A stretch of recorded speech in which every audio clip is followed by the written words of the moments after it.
할렐루야. 부디 하나님의 은혜 안에서 하나님을 기쁘시게 하는 믿음으로 하나님이 상 주시는 그 믿음의 상을 받아 누리는 여러분 되시기를 바랍니다.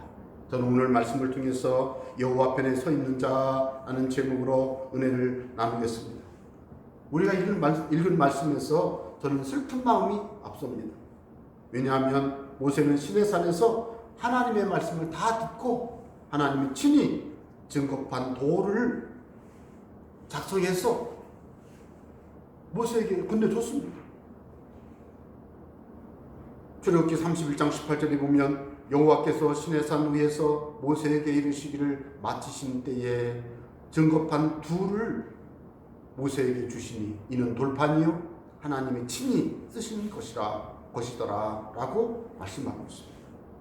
그런데 바로 그때 우리 하나님께서는 32장 7절의 말씀에 보니까 말씀하시기를 너는 내려가라 내가 애굽 땅에서 인도하여 낸 내 백성이 부패하였도다 탄식하시면서 진노하셨습니다.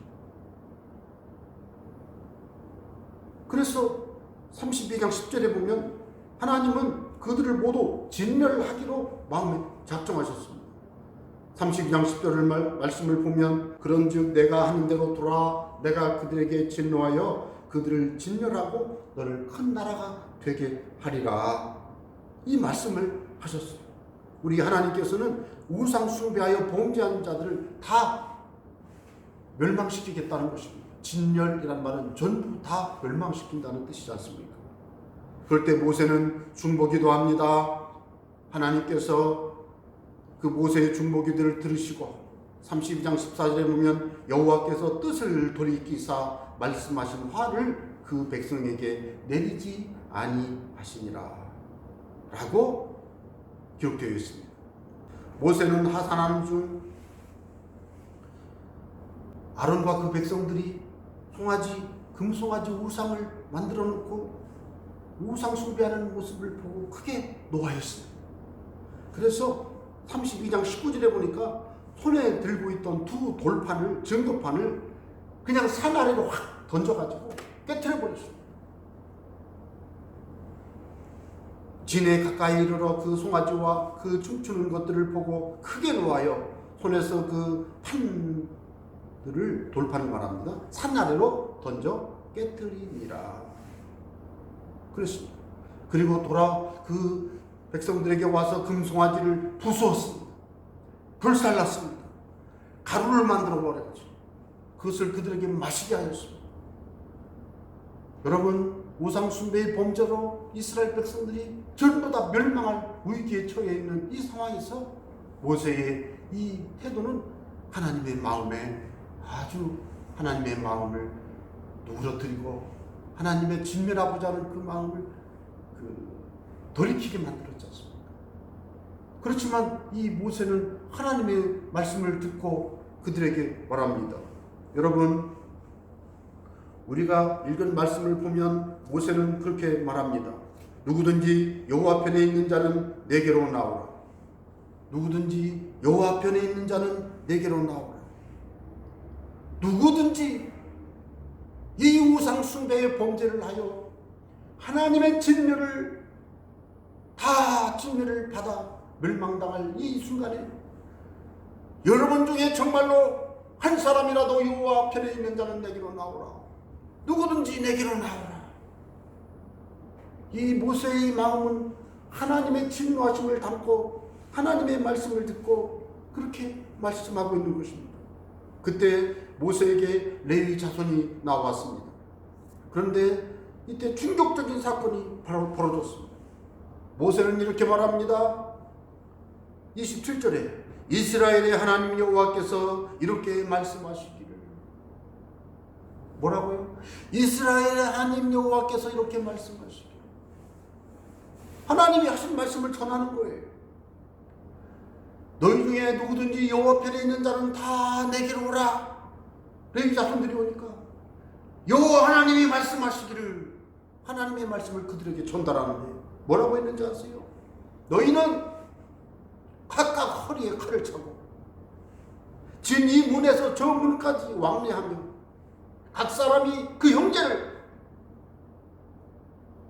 자기 친구를, 자기 이웃을 죽이라. 여러분, 저는 이 말씀을 읽으면서 하나님 앞에 많은 두려움이, 막 이렇게 죄송함이 이렇게 마음에서 일었습니다. 여러분, 그 누가 하나님 앞에서 죄를 짓지 않은 자가 있겠습니까? 하나님은 죄를 미워하시고 반드시 죄인을 벌하시는 하나님이십니다. 그 공의의 하나님께서는 지금 레위 자손들을 통해서 이문에서 서문까지 왕래하며 각 사람이 그 형제를, 각 사람이 자기 친구를, 각 사람이 자기 이웃을 죽이라. 여러분, 그날에 3,000명이 죽임을 당했습니다. 이 비극적인 사건이 하나님이 말씀하시기를, 하나님 여호와께서 이렇게 말씀하시기를, 이스라엘의 하나님 여호와께서 이렇게 말씀하시기를, 이 말씀을 모세는 그들에게 전달했습니다. 하나님은 범죄한 그들을 진멸하기를 원했고 범죄한 그들을 반드시 벌하기를 원했지만 지금 이 순간 쳐서 죽이라는 것입니다. 여러분, 주목하실 것은 이 비극적인 사건이 하나님의 명령에 의해서 모세와 레위 자손들을 통해서 하루 사이에 3,000명이 죽임을 당하는 큰 불행한 사건이 되고 말았다는 것입니다. 그런데 이 사건이 하나님의 명령에 의해, 하나님의 말씀에 의해 이루어졌다는 것을 주목해 보시기 바랍니다. 저는 이 사건을 보면서 여호와 편에 서 있는 자가 누구인지, 이 말씀에 의도하는 게 무엇인지를 생각해 보았습니다. 여러분, 이 사건은 여호와 편에 서 있는 자는 이러이러한 사람이다 라고 하는 기준을 제시하고 있음을 마음에 새겨두시기를 바랍니다. 그렇다면 여호와 편에 서 있는 자는 누구입니까? 여호와 편에 서 있는 자는 하나님의 마음을 품은 자라고 생각합니다. 이 사건에서 우상 숭배한 백성들을 모세는 진노했습니다. 물론 하나님이 진노하시고 당연하고 모세가 진노했습니다. 모세는 하나님 편에 섰습니다. 누구든지 여호와 편에 서 있는 자는 내게로 나오라. 모세가 그렇게 말할 때 레위 자손들이 다 모세 편에 섰습니다. 우상 숭배를 분노하고 우상 숭배는 하나님이 기뻐하지 않는 죄라는 마음의 인식을 같이 했습니다. 하나님이 죄라고 여기는 것을 죄로 여기고 하나님이 멸망받을 범죄라고 악한이라고 생각하시는 그것을 그들도 범죄요 악한이라고 생각한 것입니다. 하나님의 선자는, 하나님 편의 선자는 누구입니까? 하나님의 마음을 품은 자입니다. 또한 하나님 편의 선자는 누구입니까? 29절의 말씀에 보니까 모세가 이르되 각 사람이 자기 아들과 자기의 형제를 쳤으니 오늘 여호와께 헌신하게 되었느니라. 그가 오늘 너희에게 복을 내리시리라. 이 말씀을 보면 모세는 레위 자손들이 자기 아들과 자기의 형제를 쳤다고 말하고 있습니다. 하나님의 진노로 자기 형제를 쳤습니다. 죽였습니다. 자기 아들을 쳐서 죽였습니다.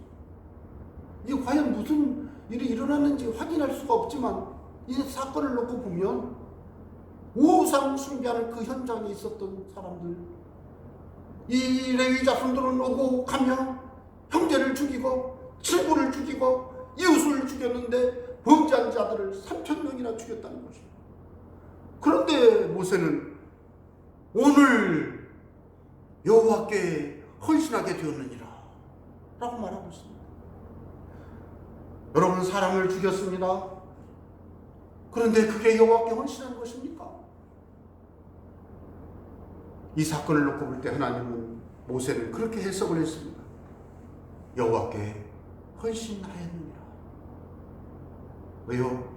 그들은 하나님의 마음을 가지고 하나님의 명령을 순종한 자들. 어떻게 자기 형제를 죽이고 자기 아들을 죽이는데 기쁠 사람이 있겠어요? 눈물 없이 어떻게 이게 가능하겠습니까? 그런데 여러분 한번 생각해 보세요. 그 모든 이스라엘 백성들이 전부 다 진멸당할 위기에 처해 있습니다. 지금. 그럴 때 하나님의 마음으로 형제든 아들이든 친구든 이웃이든 우상 숭배의 범죄를 한 자를 오며 가며 쳐서 죽이는 일이 그 많은 200만이 넘는다고 하는 그 이스라엘 백성들을 다 죽이는 것이 아니고 3,000명 죽는 일로 그 문제가 해결됐다고 하는 것은요, 하나님의 은혜를 베푸신 건지, 하나님의 은혜를 베푸신 것인 줄로 믿으시기 바랍니다.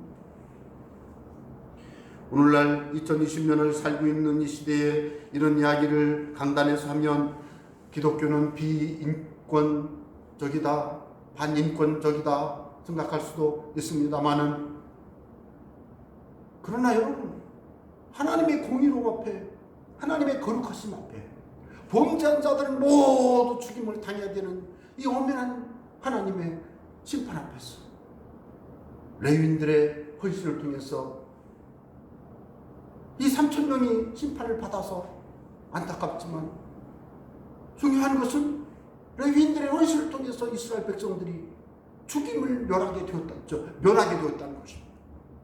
죽임당할 일을 용서받게 되었다는 것입니다.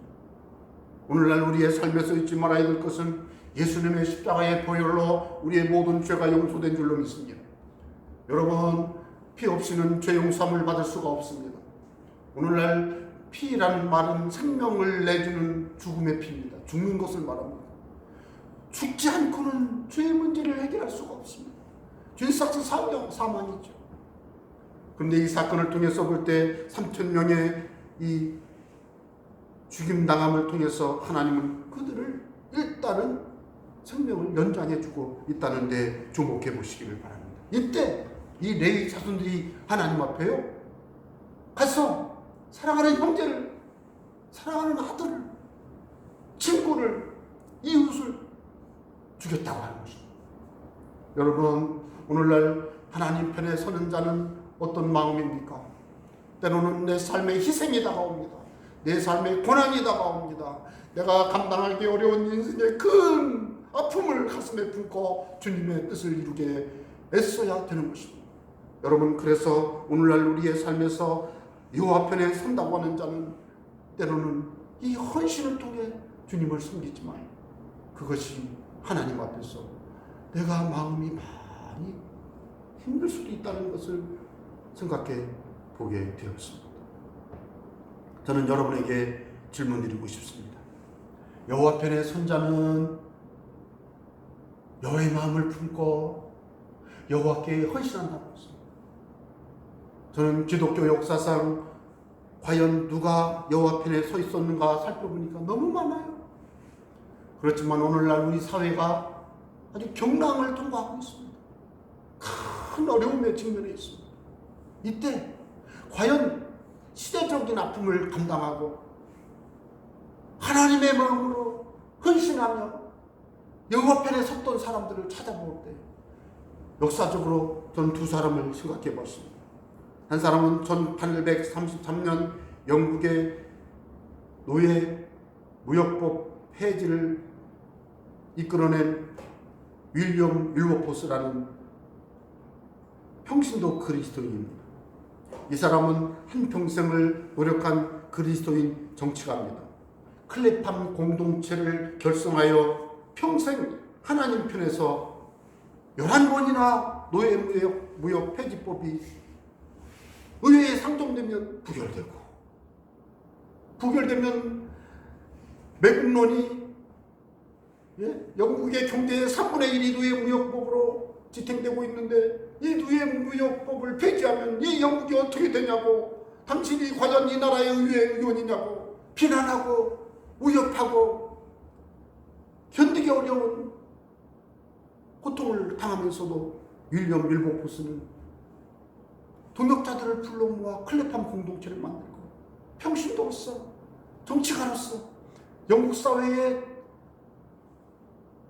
법으로 전쟁 없이 법으로 노예 해방 법안을 통과시키는 일에 앞장섰던 아주 하나님의 편에 선 사람으로서 그는 굴복하지 않았습니다. 노예 해방이 이루어질 때까지 노예 무역법 폐지를 위해서 끝까지 노력했습니다. 여러분, 그 사람의 그 노력을 통해서 노예 해방이라는 문제가 성공이 된 것입니다. 아브라함 링컨은 1863년 1월 1일에 미국의 노예 해방을 선언한 사람입니다. 저는 윌리엄 윌버포스나 링컨이 하나님 편에 서서 하나님 마음을 가지고 하나님께 헌신한 사람이라고 생각합니다. 특히 링컨은 노예 해방 문제로 남북전쟁의 희생을 겪었고 자기는 또 암살당하는 그런 아픔 속에서 생을 마감했습니다. 하나님 편에 서서 하나님의 뜻을 이루기 위해 살아가는 사람들의 삶에는 때로는 희생이 있고 아픔이 있고 고난이 있습니다. 그러나 여러분, 하나님이 기뻐하시는 사람은 어떤 어려움이 와도 하나님의 편에 서서 여호와 하나님의 마음으로 여호와 하나님께 헌신하는 사람들로 믿으시기를 바랍니다. 우리 이 시대의 아픔을 바라보면 오늘 이 시대에도 여호와의 편에 선 사람이 필요하다고 저는 주장합니다. 오늘날 대한민국을 포함하여 전 세계는 도덕성의 문제 정말 심각한 거 제가 낱낱이 언급하지는 않겠습니다만 인간의 삶에 얼마나 많은 하나님이 기뻐하지 않는 모습들이 남아있는가를 생각해 볼 때 여러분, 저는 도덕성 회복을 위해서 일할 하나님의 편에 선 자가 이 시대에 필요하다고 생각합니다. 오늘날 우리 대한민국은 국민이 분열되고 계층과 지역과 여러 갈등의 문제를 겪고 있는데 여러분, 이 문제를 해결할 하나님의 사람이 필요하다고 저는 생각합니다. 바라기는 여러분, 저와 여러분이 오늘 이 시간 그런 각오와 결단을 가지고 하나님을 섬기시는 귀한 은혜가 있기를 바랍니다. 저는 오늘날 대구에 일어나고 있는 이 코로나 바이러스 감염 사태 해결을 위해서 여러분, 시장은 다 문을 닫았습니다. 사람들이 모이는 곳마다 너무나 큰 어려움을 겪고 있습니다. 모이지를 못하니까. 그런데 제가 확인해 보니까 식당을 경영하던 한 식당 사장님은 15,000원 정도의 그 도시락을 하루에 150개, 300개 막 이렇게, 물론 후원을 받아서도 하지만 자기 식당에 사람도 안 오는데 이럴 때 이 의료진들을 위해서 도시락을 배달해야 되겠다. 그래가지고 열심히 자기가 아침부터 직원들과 함께 열심히 도시락을 만들어가지고 그걸 배달하고, 그랬더니 그 소식을 듣고 많은 후원자들이 도시락 더 이렇게 후원이 돼가지고 더 많은 양으로 후원하겠다. 이런 아주 감동스러운 소식들이 언론에 보도되고 있습니다. 또 언론 보도에 따르면 대구 외에 다른 지역에 있었던 의사, 간호사, 조무사, 그리고 공중보건의 간호장교들이 대구로 몰려가서 그 대구에서 열심히 방역하고 감염 예방하고 치료하고 있습니다. 저는 이런 분들이 참 과연 누구누구인지 제가 다 알지는 못하지만 예수님을 믿는 사람들이 더 많았으면 좋겠습니다. 특히 그들이 어쩌면 하나님 편에 선 사람이다. 저는 굳이 예수님 안 믿는 사람도 그렇게 표현할 수 있을까? 그런데 저는 그렇게 말하고 싶습니다. 하나님 편에 서서 자신들의 삶을 희생하며 사회를 위해 봉사하고 있습니다. 저는 그런 모습들을 바라보면서 저는 여러분에게 호소합니다. 오늘 우리는 내가 하나님 편에 서리라 다짐하시기를 바랍니다. 내가 하나님 마음으로, 내가 하나님께 헌신하고 하나님의 뜻을 이루기 위해 말씀대로 살아가고 말씀을 실천하고 말씀을 준행하여 말씀대로 열매 맺는 하나님의 편에 선 사람이 될 수 있기를 여러분 모두가 다짐하시기를 부탁드립니다. 하나님 편에 서십시오. 하나님의 마음을 품으십시오. 하나님의 영광을 위해 헌신하십시오. 바로 그렇다면 저와 여러분은 하나님 편에 선 참 하나님의 사람이 되리라 믿습니다. 이것이 바로 믿음으로 하나님과 동행하는 사람의 모습이라고 생각합니다. 이런 은혜가 저와 여러분의 삶 속에 넘쳐나게 되시기를 주의 이름으로 축원합니다.